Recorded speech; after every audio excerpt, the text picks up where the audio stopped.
Today you're on TV television.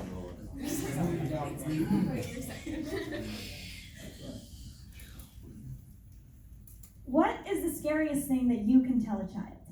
Maybe it's something small, like your best friend's not going to be at school today, so you'll have to find someone else to sit with at lunch.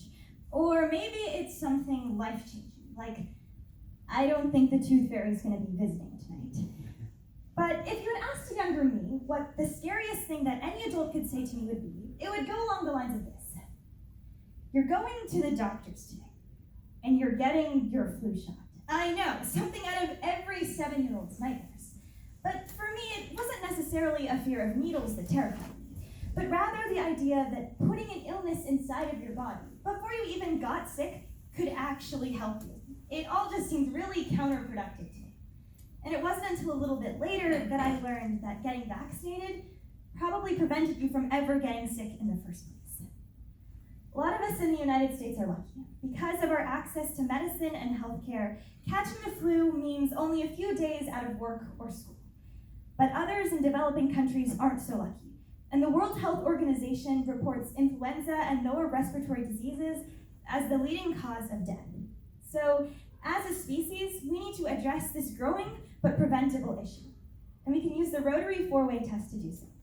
First, is it the truth? The World Health Organization estimates that annual flu epidemics result in about 1 billion cases and 650,000 deaths annually. Now, in comparison, in Vietnam, 2 million people lost their lives in the war during the mid-20th century. In the Korean War, 5 million lost their lives on both sides.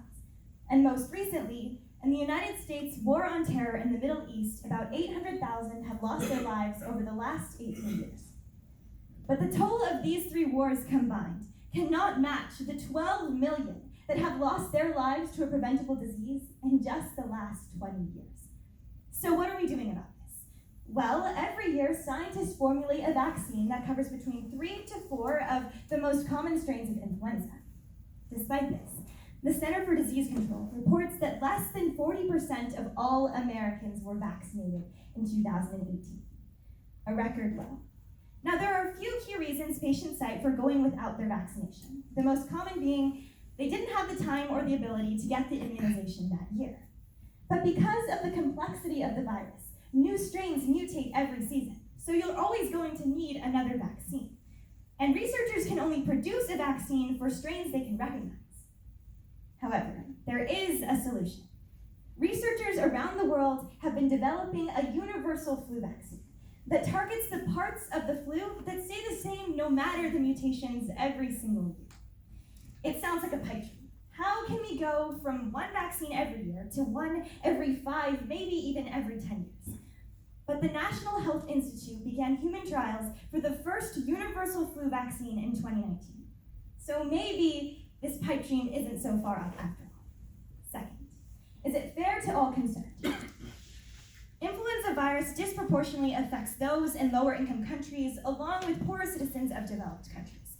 Lack of access to clean water in hospitals, poor sanitary conditions, and even lack of access to and even close living quarters allow this virus to spread very quickly. In addition, influenza is spread by sneezing or coughing, so it can cause an infection to go from one in a family to many in a community in just a span of a few days. In addition, it's reported that many of those affected by influenza in these lower income countries are the breadwinners of their family, meaning if they choose to take time off work, there won't be any food on the table for their families. And so the stigma continues that it's just the flu, that this is a fatal mistake. The release of a universal vaccine would make protection more widespread, saving the lives of people who've never had access to something like this ever before. Third, will it build goodwill and better friendships?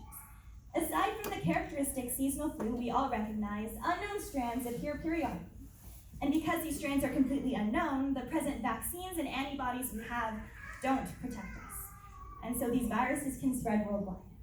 In the wrong circumstances, an epidemic becomes a pandemic. And on December 31st, 2019, a new strand of influenza was found in Wuhan, China, known now as a novel coronavirus. In just 11 weeks, this virus has become a household name. And when I first wrote this speech, there were only 26,000 cases.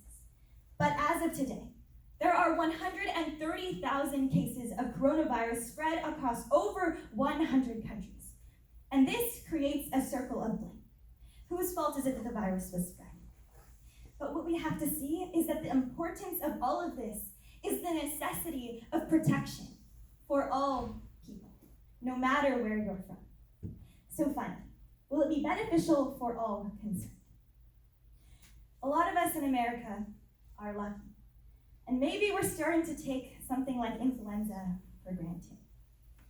But what we have to see is that a universal flu vaccine is the best of both worlds. It protects us in developing countries who might not have the time or the ability to get an immunization every year, while saving the lives of people in developing countries that don't have access to this vaccine even every year, like we do. Looking at our history, we see that a combination of protection and education will make the world a healthier place. But we're missing a key factor: accessibility. Throughout human history, we have seen great successes when we are able to come together as global citizens and combat these viruses. In one example, over the last 30 years, global movements have been able to reduce polio infections by 99%, simply by promoting and funding vaccines for thousands of children. And there's no reason we cannot do the same for influenza.